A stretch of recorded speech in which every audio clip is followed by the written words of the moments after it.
নমস্কার, টিভি9 বাংলা ডিজিটালে আরও একবার আপনাদের স্বাগত। ওয়েদার আপডেট নিয়ে আপনাদের সঙ্গে আমি শর্মিষ্ঠা।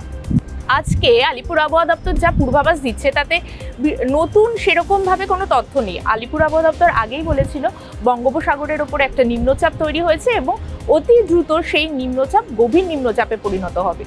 মঙ্গলবার অর্থাৎ আজ গভীর নিম্নচাপে পরিণত হয়ে গিয়েছে বঙ্গোপসাগরের ওপর তৈরি হওয়া সেই নিম্নচাপটি, এবং ইতিমধ্যেই দক্ষিণ উড়িষ্যার গোপালপুরের কাছে সেই নিম্নচাপ গভীর নিম্নচাপ ঢুকেও পড়েছে স্থলভাগে।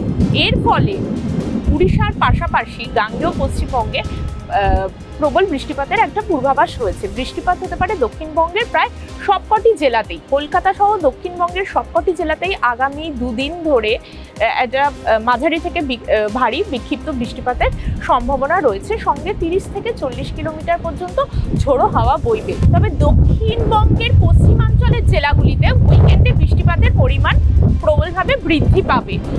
2 মেদিনীপুর, 2 চব্বিশ পরগনা, বাঁকুড়া, পুরুলিয়া, ঝাড়গ্রামে 70 থেকে 100 মিলিমিটার পর্যন্ত বৃষ্টিপাতের একটা সম্ভাবনা রয়েছে। তবে সেই বৃষ্টিপাত কিন্তু বিক্ষিপ্তভাবে হবে।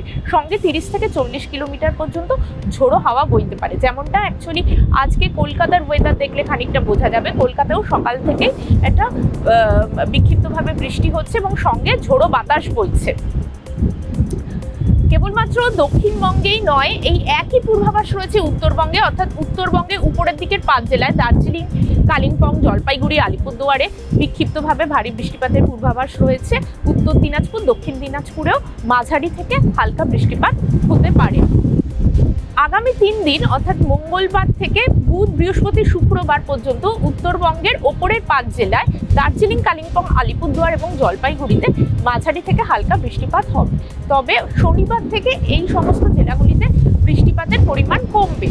আর উত্তর দিনাজপুর, দক্ষিণ দিনাজপুরের ক্ষেত্রে বলতে গেলে সেখানেও বৃষ্টিপাত হবে, তবে ভারী বৃষ্টিপাতের কোনো পূর্বাভাস দেয়নি আলিপুর আবহাওয়া দপ্তর।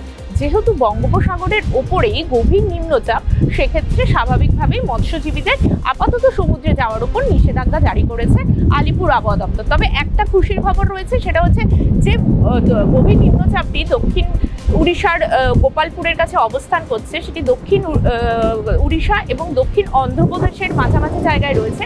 সেটা আস্তে আস্তে শক্তি হারিয়ে সুস্পষ্ট নিম্নচাপে পরিণত হবে এবং ফলে বৃষ্টিপাতের পরিমাণ কিন্তু কমবে। যেহেতু নিম্নচাপ তৈরি হয়েছে, স্বাভাবিকভাবেই বঙ্গোপসাগর থেকে প্রচুর পরিমাণ জলীয় বাষ্প ঢুকছে বাংলায়, এবং জলীয় বাষ্প ঢোকার ফলে বাতাসে আপেক্ষিক আর্দ্রতার পরিমাণও বেশি।